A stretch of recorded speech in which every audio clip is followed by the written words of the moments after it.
Hi, I'm Cheryl Hardcastle. I'm Deputy Mayor of the town of Tecumseh, running for Mayor of the town of Tecumseh in this municipal election coming up in October. This is my first term on council. For 20 years, I was a reporter and editor for 16 years at the Tecumseh Tribune.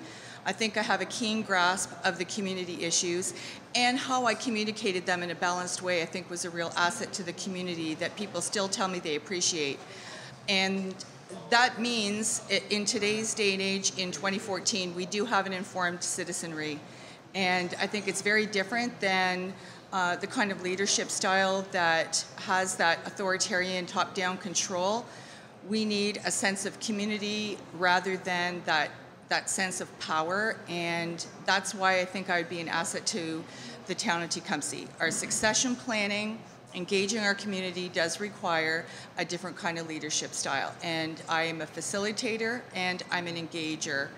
And some of the things that we're expecting in our town with our aging population, it's very interesting that we are expecting to have enhancements in certain amenities, but we have a bulk of our population in which is laid out in our budget report that our demographics, over half of our population is now over the age of 45.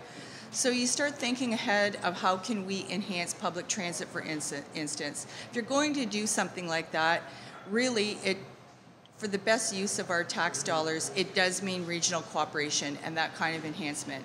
So I think those kind of attitudinal approaches to a lot of different jurisdictional styles, a lot of scopes in different jurisdictions, that's what it takes, is that kind of facilitating, that kind of engaging.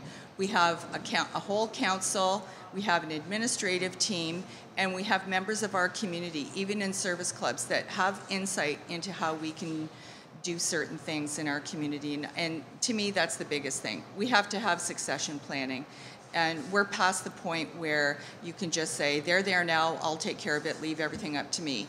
That's not how we do things anymore. That's not what people expect. And when we do expect accountability and transparency, it makes it much easier when you do have that engagement. And when you make a decision that's arrived at as consensus and you have the proper public discourse, then of course it's going to be a healthy decision and you're not going to have any backlash when you do it that way.